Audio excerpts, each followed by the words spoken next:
Let's improve English. ये सिर्फ तुम्हारा वहम है, इसे इंग्लिश में कैसे कह सकते हैं, और इसी तरह के कुछ कमाल के हिंदी सेंटेंसेस का इंग्लिश ट्रांसलेशन मैं आपको बताने वाला हूँ। कमाल के सेंटेंसेस से मेरा मतलब है ऐसे सेंटेंसेस जो अक्सर काफ़ी कंफ्यूजिंग होते हैं और लोग कंफ्यूज हो जाते हैं कि उन्हें इंग्लिश में कैसे कहा जा सकता है। तो मैं आपको बताने वाला हूँ इस तरह की बात को हम कैसे कह सकते हैं। ये सिर्फ तुम्हारा वहम है। तो देखिए, एक ही बात को कहने के बहुत से तरीके होते हैं।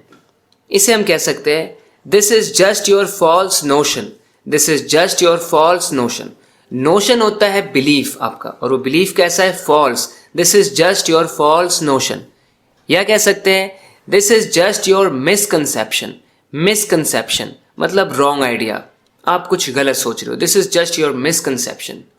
This is just your imagination. इतने सिंपल वर्ड का भी आप यूज कर सकते हैं। This is just your imagination. That means what you're thinking or saying is not true. It's just your imagination, misconception, false notion. मुझे खाने के लाले पड़े हुए हैं, खाने का जुगाड़ बड़ी मुश्किल से हो रहा है, ऐसे हम हिंदी में कहते हैं।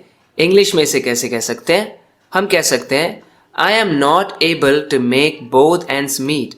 I am not able to make both ends meet. That means I am finding it very hard to manage money for myself. कह सकते हैं I hardly have enough to feed myself. I hardly have enough. मुश्किल से ही मेरे पास इतने पैसे हैं, इतना जुगाड़ है कि मैं अपना पेट भर सकूं। इसके लिए एक और इडियम होता है मस्त सा, I hardly manage to put food on the table. I hardly manage to put food on the table. That means I hardly make it possible to feed myself. I find it very difficult to feed myself, to make both ends meet. मुझे तो खाने के लाले पड़े हुए हैं। तो इस तरह से आप इस बात को कह सकते हैं। पड़ गई तुम्हारे कलेजे में ठंडक, अब जाके मेरे कलेजे में ठंडक पड़ी है। How can we say these things in English? We can say are you relieve now? Are you relieve now? और are you satisfied now? Are you satisfied now? अब जाके मेरे कलेजे में ठंडक पड़ी है। I am finally relieved. I am finally relieved. Now I am satisfied. Now I am satisfied. I have got what I wanted.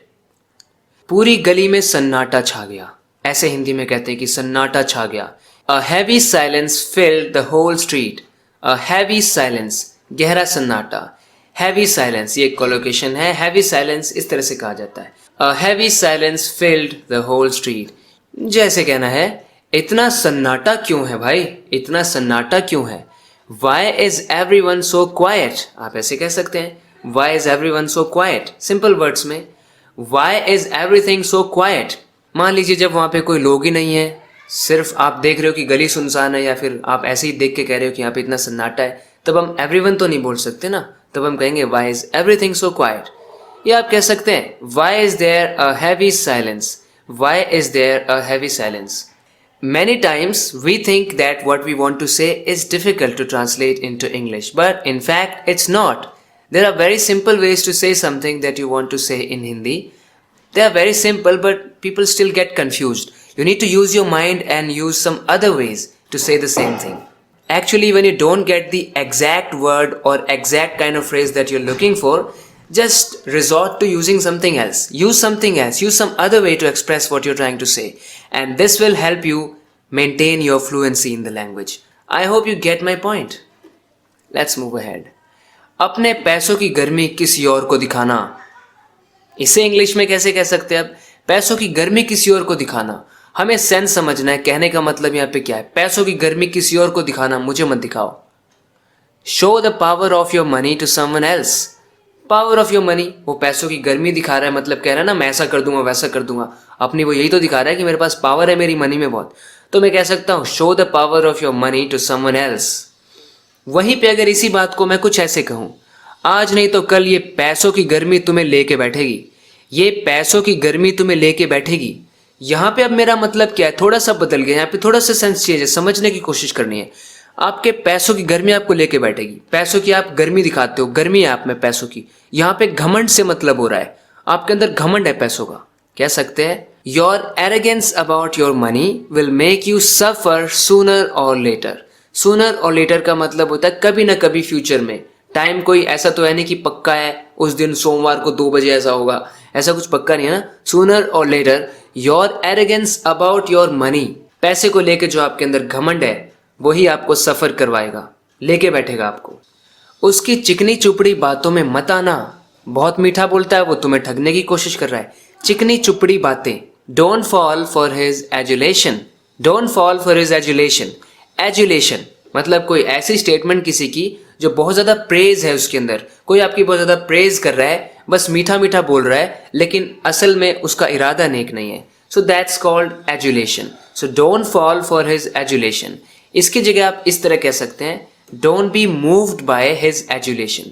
Don't be moved by his adulation यानी उसकी बातों में आना मत, फंसना मत उसके जाल में। एक दूसरा वर्ड आप यूज कर सकते हैं, don't be moved by his blandishments. Don't be moved by his ब्लैंडिशमेंट्स।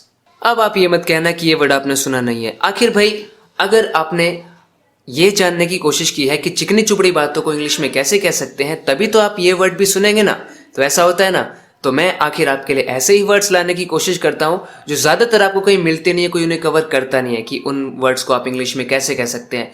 वो मैं आपको बताने की कोशिश करता हूँ, और इसीलिए शायद आपको फिर नए वर्ड्स मिलते हैं। और जब नए वर्ड्स मिलते हैं तो आपको उन्हें यूज़ करना है। फिर अगर आप यूज़ करेंगे तभी आपको वो याद रहेंगे और ठीक टाइम पे आप उन्हें यूज़ भी कर पाएंगे। जो भी वर्ड्स मैं आपको बताता हूँ वो कोई भी ऑब्सोलीट नहीं होते हैं, बल्कि यूज़ करते हैं लोग उन्हें। Don't be moved by his blandishments. So blandishments कहते हैं उन चीज़ों को, वैसी बातों को जो सिर्फ तारीफ ही तारीफ है और कुछ उसमें सच्चाई नहीं है। अगर फिर भी आपको और सिंपली बोलना है तो आप ऐसे कह सकते हैं, don't be moved by his words. Don't be moved by his words. जो वो कह रहा है उसकी बातों में मत आना, उसकी चिकनी चुपड़ी बातों में मत आना। So friends, that's it for this video. I hope you liked this video. If you really liked it, don't forget to subscribe to this channel if you haven't already. Thank you very much for watching this video. We'll talk in the next video lesson. Till then, take care and bye.